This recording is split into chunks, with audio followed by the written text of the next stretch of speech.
Hey guys, how are ya? I'm a little late today, later than I wanted to do this. What is going on here? Okay, set that down.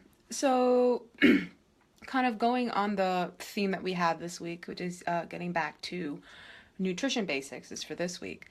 And so today I kind of wanted to talk about the four most common ways people try to get back to normal with their energy and their digestion and their body and all the different things that we kind of hear and see all the time, just to kind of clarify what each of them do, because each of these things, a lot of people use the terms interchangeably, um, but they're actually very different. So wanted to go into that a little bit today. And what that is that the most common ways, especially this time of year, that a lot of people end up using is detoxes, cleanses, resets, and fasting. So they're four very different types of things, and each of them serves a purpose if they're done correctly. That's another thing. A lot of people tend to do them incorrectly, but there is a way to do all of them, not at once. Can't do them at once because they're four very different things. But they each help in different ways, and each person's going to find a different reaction to each one. So just because everybody's doing a detox doesn't necessarily mean the detox is right for you. Same goes with a cleanse. With a reset and fasting are in a different category. So I'm going to go into them. I'm going to start off with a detox, and a detox is exactly what it sounds like, which is you're getting rid of toxin buildup in your body, mostly in your bloodstream, and within your cells, and you're getting rid of them at a more rapid pace than what your body already does. Now, I've often said this too, but there are organs in your body that do detoxing for you.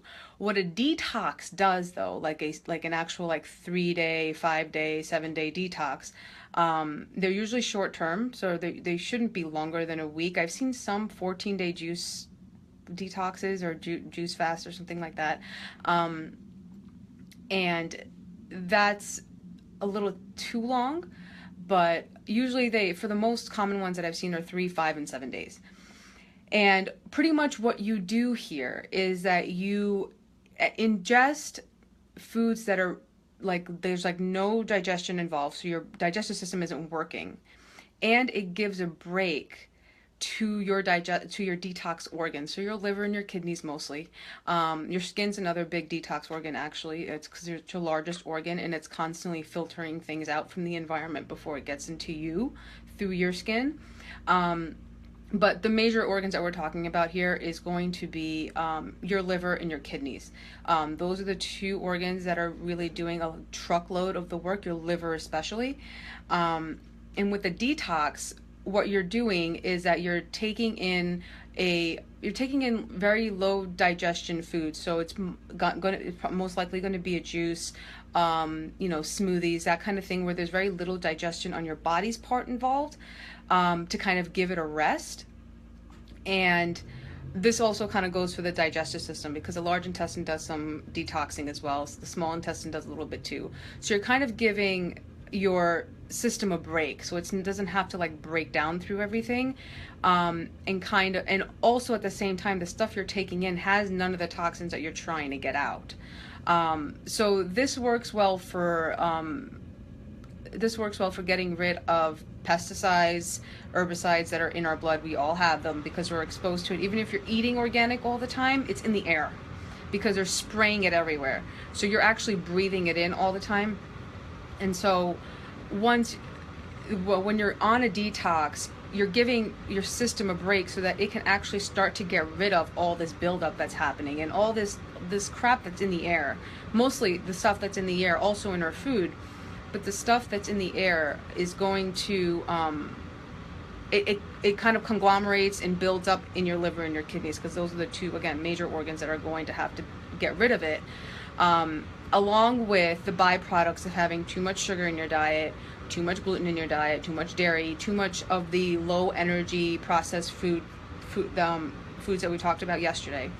So detox is the point behind that is to limit the work that your digestive system has to do so that it can just start filtering everything without having to worry about digesting everything and then filtering out more crap.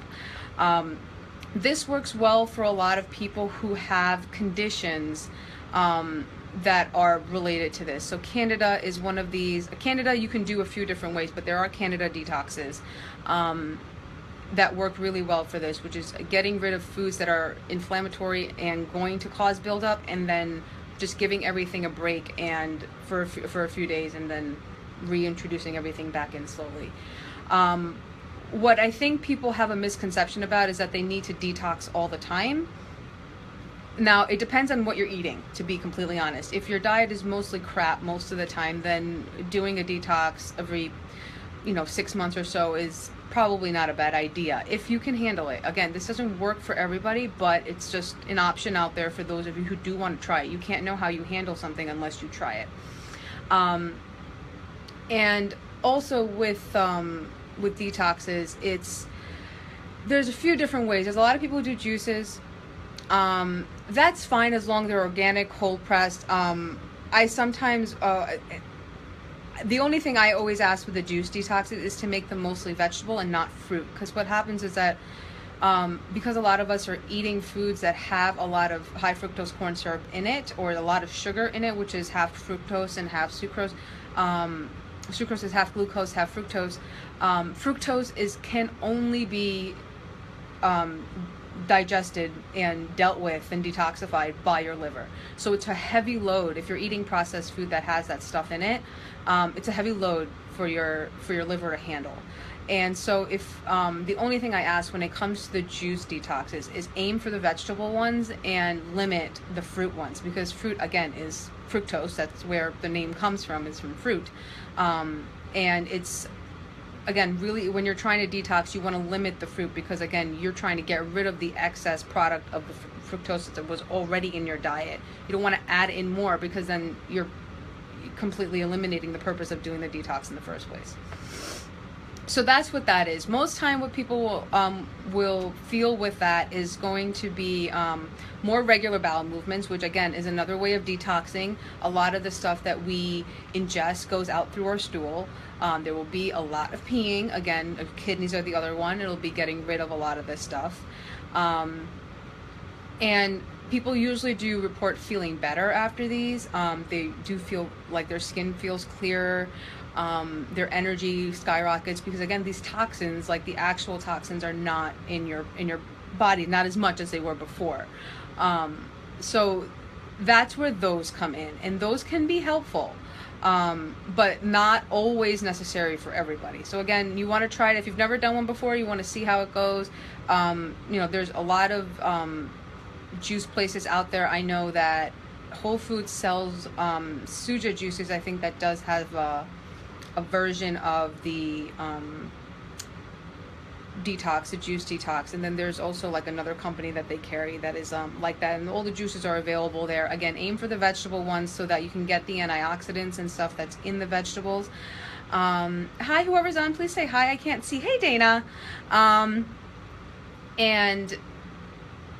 it's always happy Thanksgiving to you too, hun. And that's also the detoxes. Again, they're very widely available. Some of them are obscenely expensive. I think for juices, sometimes it just seems really, really overpriced.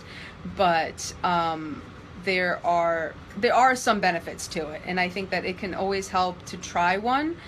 Start small. Do 3 days first before you start going for the 7-day. Is always my recommendation first, and just try it out and see if it works for you.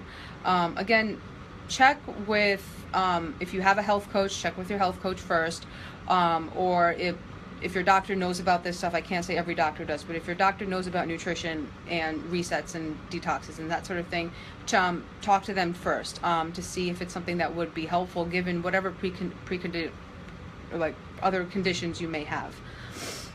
Cleanses are aimed just at your large intestine. So a lot of us carry around a lot of excess fecal matter in our large intestines, which is why a lot of us feel bloated all the time. We eat a lot of food as a society, and we don't all poop regularly. And so what happens is that even if you do poop regularly, eating the processed food, what will happen is that there's like this lining of fecal matter in your large intestine that's kind of builds up over time. And what happens is that because that's a really huge part of your detox system, if all of that stuff is not coming out, it's then leaching back into your blood. And so you're just recycling old toxins over and over again, which go in and cause more problems and upon more problems upon more problems. So cleanses, and they're mostly called colon cleanses for a reason, is because they're targeting your colon, but your colon is kind of just like a buzzword for your large intestine. Your entire large intestine, your colon is just a portion of your large intestine. Your large intestine is actually much larger than that. And it all has it can have a lot of fecal matter just around the layers. Even if we're pooping regularly and the middle of that pathway is clear, there's just like sludge on the sides of it that needs to come out, which can help a lot of people. And a lot of people actually lose a lot of weight on cleanses because they didn't necessarily break down any fat, they just got rid of the excess weight. Oh, that's great, Dana. They just get rid of the weight that was carrying with that sludge, so they will feel flatter. I've done colon cleanses, actually a few of them. There's different ways. There's pills. There's Epsom salt, like they do for a colonoscopy. That's actually a very effective one. It just tastes like shit. But those are actually really helpful in the sense that it at least gives your large intestine a chance to have. I was doing one next week before starting Whole30 again. Yeah, you can try that. The one thing with cleanses that I always recommend is because it's a flush, like you're literally flushing a whole lot of liquid through you. It can be an all water one, even if with the pills that have herbs and stuff in them that cause the flushing. You want to make sure you're supplementing that with probiotics, whether that's a pill that you're taking or probiotic foods or kombucha, whatever it is. It's really good to supplement that with some probiotics, because what happens is that when you're clearing out all the crap, with it will go some of the good bacteria that you need to break down the food. So it's always helpful to kind of like, once you get through that, is to put the bacteria in so that when you do start a Whole30, at least your digestive system is on track and you don't have to make up for the bugs that are not there. A juice cleanse is actually a juice detox. They're misnamed because they're actually, each term means something really different, but in the marketing, it's all kind of gotten very convoluted. I'm actually going to get back to that in a second, Dana, because I want to actually talk about a reset since you mentioned Whole30. Whole30 is a reset, which is something completely different than the other two. Detoxes and cleanses, both are short term, so they're usually a week or under. Sometimes I've seen with the cleanses, I've seen 14-day ones, and go slow if that makes sense. Wait, say that again, Dana. I don't understand that last comment. Cleanses are, with detoxes, you don't eat for that period of time. With cleanses, depending on what kind you do, if you're doing, I've done the pill route, and the pill route, they just tell you to eat normally, which in a way seems kind of counterintuitive to me. Cleanses are usually short term, so like really short term, we're talking like a day. Do a short cleanse before starting Whole30. Yeah, the cleanses should be short. Cleanses and detox should all be short. And the cleanses should be like a 1 day, maybe maximum a 2 day flush, because again, you're tossing in the point behind a cleanse, and why I actually almost recommend the Epsom salt one, even though I know it tastes like hell, is that you want to force all that stuff out, but you don't want to go a long period of time without eating, because then that just makes you miserable. And also, like, you're going to be in the bathroom for a while with the cleanse, versus the detox, whereas like you're not eating, you're just doing liquids, but you're aiming to get rid of the toxins in your body. So they're two different things. The cleanse will kind of get rid of whatever toxins are built up in that excess fecal matter that kind of just stays in your large intestine.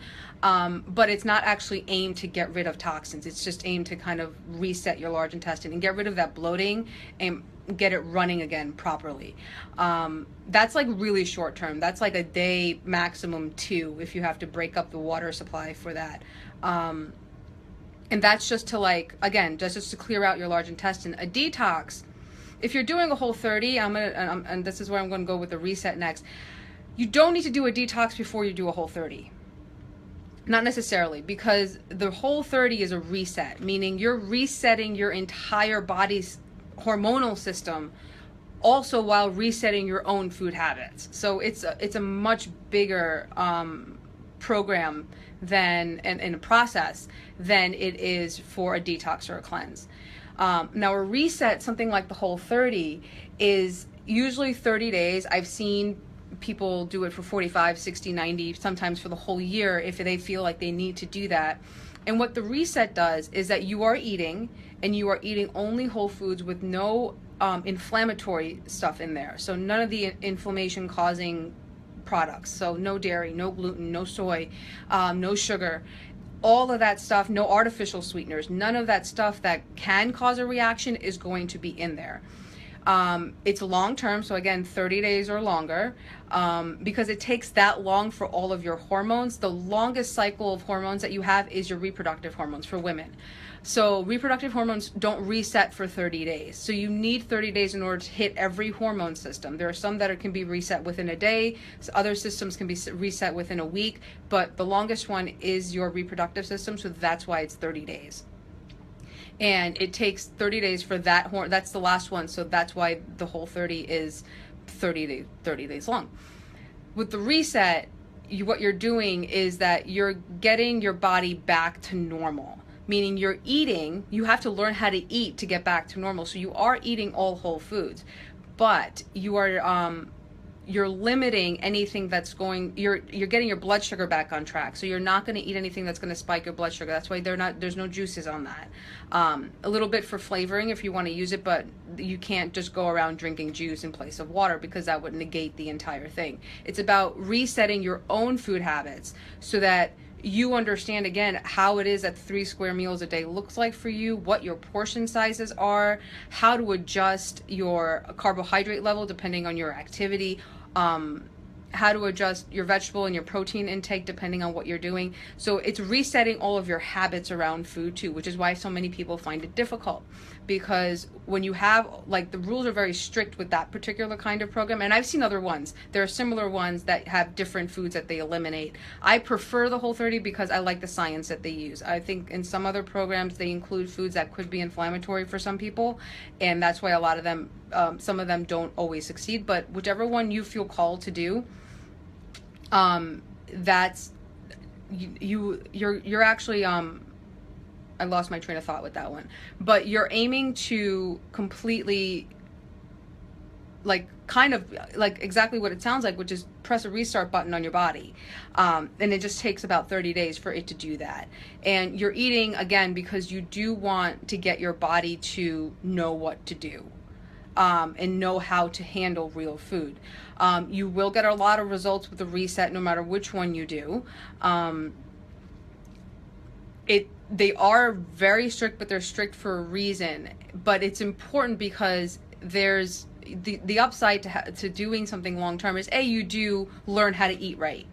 So at least after doing that program, you can't ever say, I have no idea what I'm doing. You just make a choice whether or not you choose to follow the template. It doesn't have to be that strict once you're off of it, but following that template as you go on. The other thing is that it's allowing your body to realize how it can function when it's off of the drug foods, which is anything that's processed. So, I always recommend doing a reset at least once a year, whichever one you choose to do, because resets are always helpful because we all get off track. And that's why, like, January, like, I know the Whole30 company does a January Whole30 company wide with everybody, like with all their followers. And it's important because after the holidays, especially after Christmas, we're all just like zonked out on sugar and alcohol. And Yeah, you do. You do feel awesome, Dana. It's fantastic how you do feel when you eat right. It's not exactly rocket science. I talked about this on yesterday's live, where it's like if you eat right, you get back to a baseline of your frequency of just all of your energy kind of working together. And when that happens, we do feel better because we're constantly running at a negative. Where like in our current environment, we're running our energetic frequency negative. So we have to, when we pull that back up just to like baseline zero, I'm not saying it's necessarily zero, but it's like your baseline. When you pull it up from the negative to the baseline, it's a huge difference because you're no longer fighting to get back up and you're just already there. And that alone causes people to feel so much better because they've been in the negative for so long. So the resets are really helpful. I like to do that. Like I just did one in August. I did say that might be my last one. I'm still kind of going back and forth whether I want to do another one or not, but I take like the whole 30 rules and I'll do them for a few days. Again, just to reset my habits right. I'm not necessarily going to reset my body in that amount of time if I'm doing it for like 3, 5, or 7 days, but I can get back into the habit of eating that way. And then it just becomes kind of like you end up doing it day after day, and then you forget that, it's been a certain number of days, and all of a sudden you're just back to normal. So that's with the reset. So I've gone over detox, cleanse, and reset. Hopefully that makes sense. Emilio, if you have any questions, I'll wait on a second before I go to the last one, which a lot of people I think are scared of the term, but there's a way to do it that if, especially if you have metabolic syndrome, that this can actually work out really well for. There's no questions on the other 3. The last one is fasting. Now, fasting, some people really get freaked out when you tell them they can't eat for a certain amount of time. And I felt like that too because we are chronic snackers. We like to eat all the time, and we're usually all eating during our waking hours. Like there's usually not a waking hour where all of us are not eating. The thing with fasting is that I always recommend, I'm not saying you have to go on a fast for days. Like I was raised Muslim. We did Ramadan, which was we fasted from sunrise to sundown. And when it's in the summertime, like it is for the next like 5 or 6 years, that's brutal. It's brutal. I did it as a kid in the wintertime, and that was still kind of, there were some days where that was iffy. But, fast, and when Muslims fast, they don't drink water either. The fasting I'm talking about is just not eating. There is, you can drink water, or anything that has no calories in it. But it's just about not eating for a certain amount of time. The way that I do it, I actually do intermittent fasting. And that sounds really complicated, but what it is that I eat during a certain time during the day. And I eat from 11 a.m. till 7. So whenever I feel hungry during those hours, I eat during those hours. And I've gone off track where I would eat right before I went to bed, and that just causes me to put on weight so much quickly than I would, even if I'm eating healthy, I'll put on weight if I eat past 7. Because I'm usually asleep by 9:30, 10 o'clock. It's just too close to my bedtime, and my body is just spending too much time breaking down food rather than restoring itself. I can't eat at night. And most of us shouldn't be eating at night. We're not meant to eat at night. We're meant to eat during the day when we can actually use the energy from the food for whatever we're doing. So when it comes to fasting, or intermittent fasting is how I'm doing this, it's the reason I usually recommend it, and I recommend it at the end. If I'm ever working with somebody on their food specifically, it's something that I wouldn't recommend until they've already gotten their food habits in place. Yeah. Yes, Dana, and especially for you, because I know that you have portions of metabolic syndrome. Fasting, intermittent fasting, helps a lot with people with that. Now, I am pre-diabetic. Before I lost the weight, I was pre-diabetic, and even though technically that doesn't count for me, my body still operates at that level. So I will put on weight really quickly when my blood sugar gets out of whack, because I already have a compromised pancreas in that sense, because it has already been pushed to the edge before. So anything that I do can easily push it back to that. So for intermittent fasting, the reason I recommend it, there's a few things.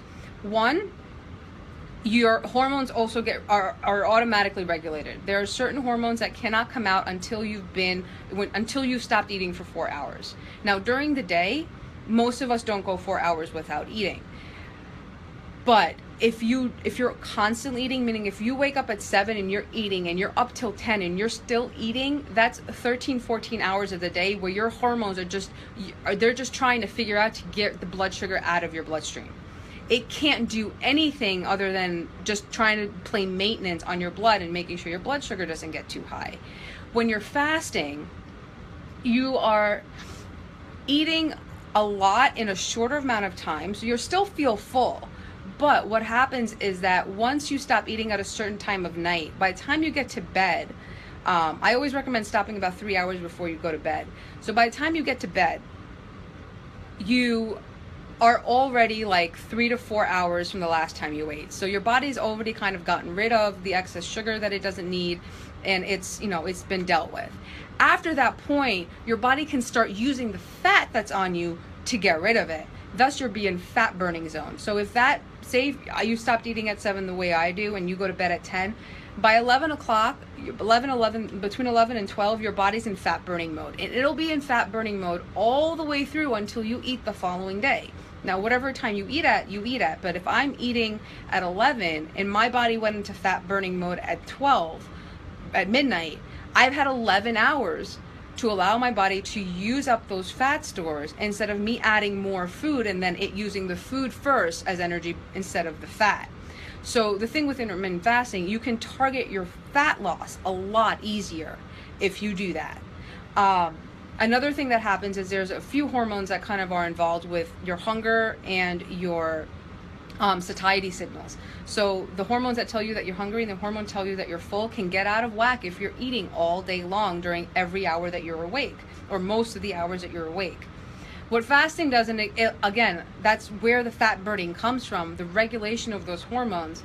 Whereas I just started doing this past week, and I will admit that the first 2 to 3 days, I felt really hungry at night because I was just used to eating at that time for the past couple of months.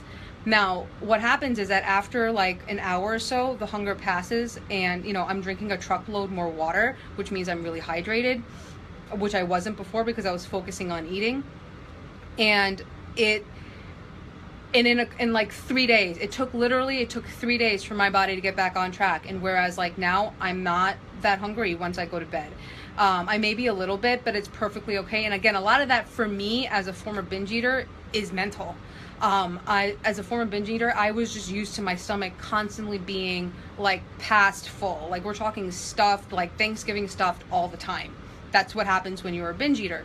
And so for me, dealing with a stomach that is quote unquote empty, which it really isn't, but it doesn't feel stuffed, is more of a mental issue than it is a physical one.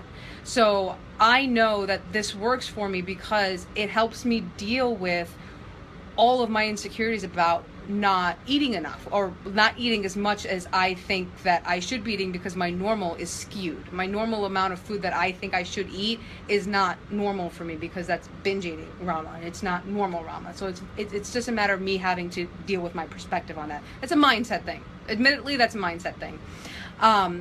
But with fasting, it's really effective for weight loss. It's really effective for hormone regulation, especially when you add in real food with it. That's called heaven. Oh yeah, that's yeah, I can understand. Oh, food. So oh my god, I lost my train of thought again.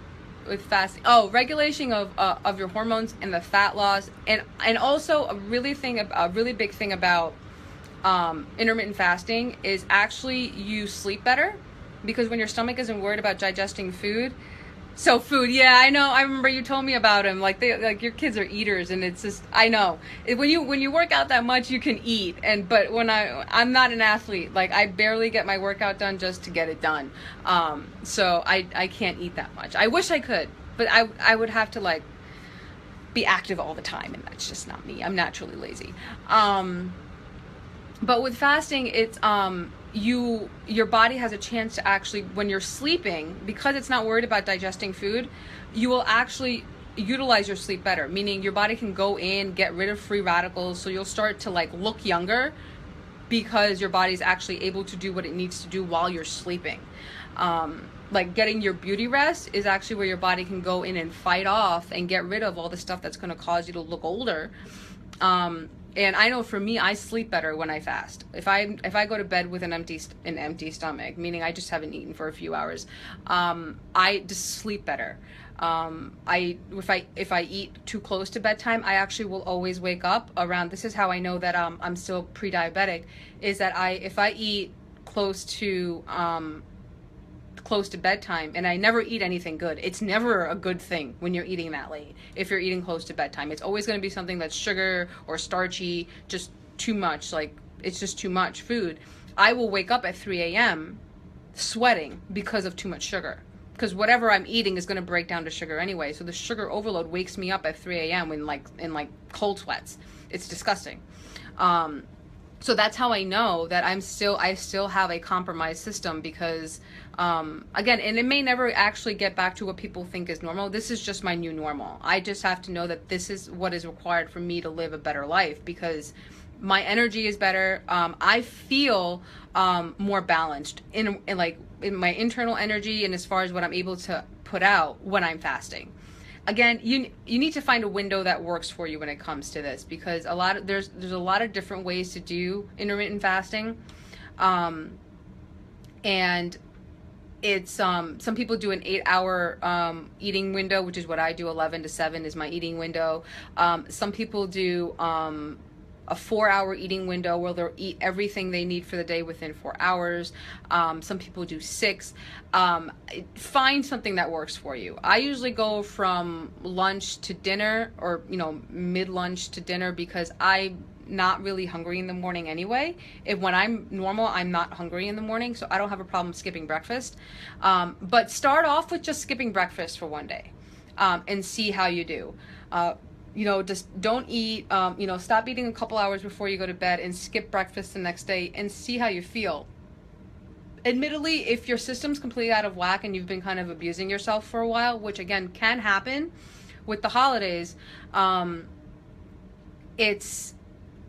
you may experience some side effects of feeling maybe a little lightheaded. Some cravings will come up. Sugar cravings are notorious for showing up while you're fasting, because your body's just used to constantly dealing with an influx of sugar, and now there isn't any, so it's wondering what the hell, because it's preparing.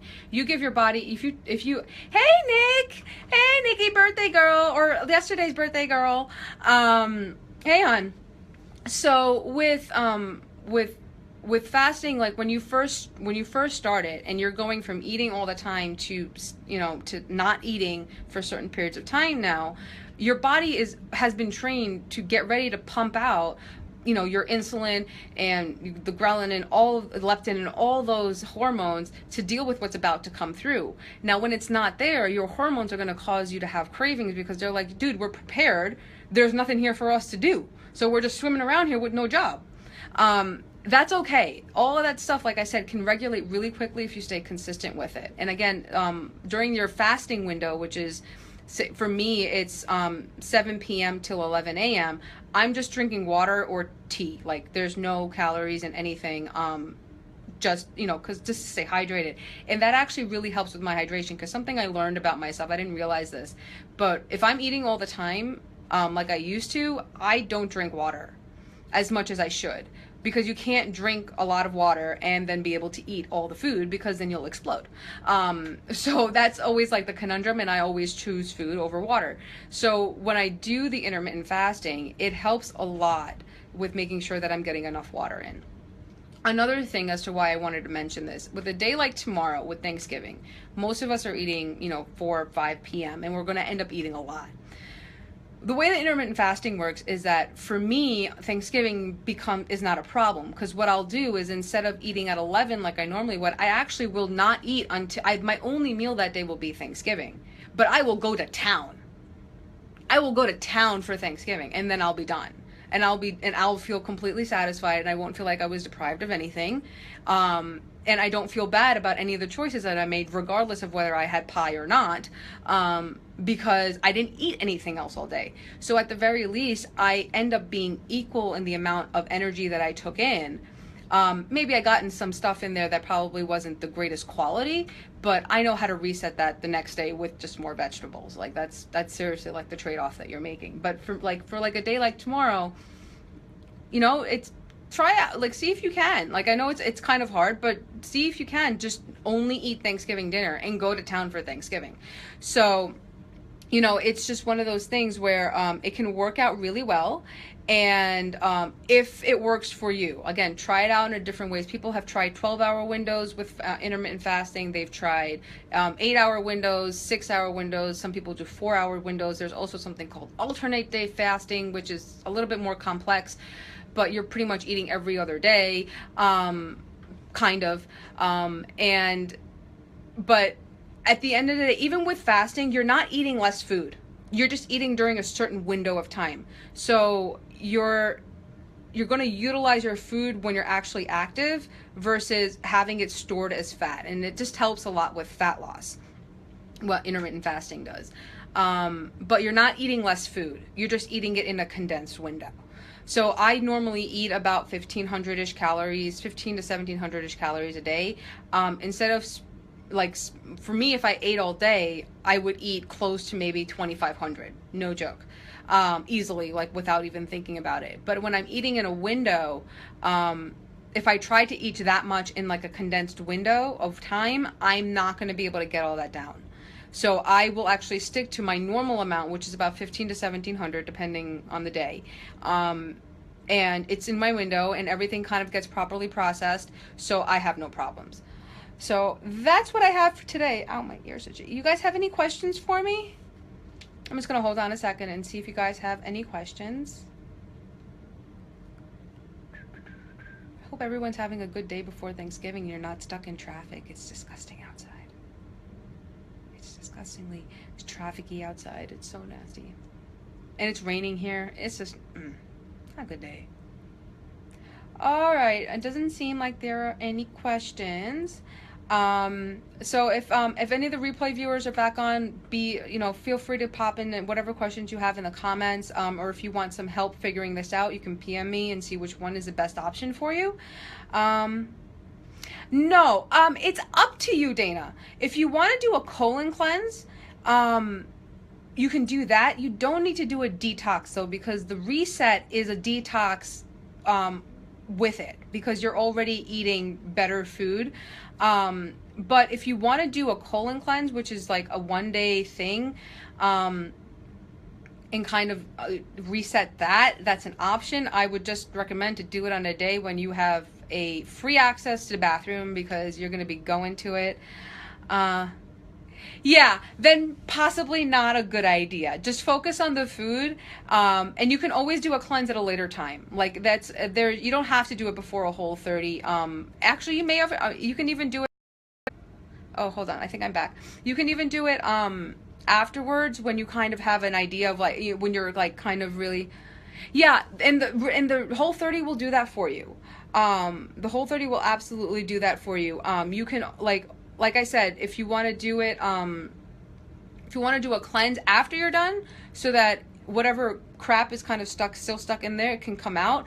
But sometimes the Whole30 can kind of take care of a lot of that, because I noticed that when I did my first two, maybe the second one or the third one I did, the first one I pooped a lot. The second and third one, I think I pooped even more. Even though I was already eating healthy, I think I may have upped my vegetables during one of those rounds. That really helped kind of push a lot of that stuff out. And water always helps, especially like electrolyte water. If you can get your hands on either electrolyte powder or water like Smart Water or Gerolsteiner is a sparkling water with a lot of magnesium in it.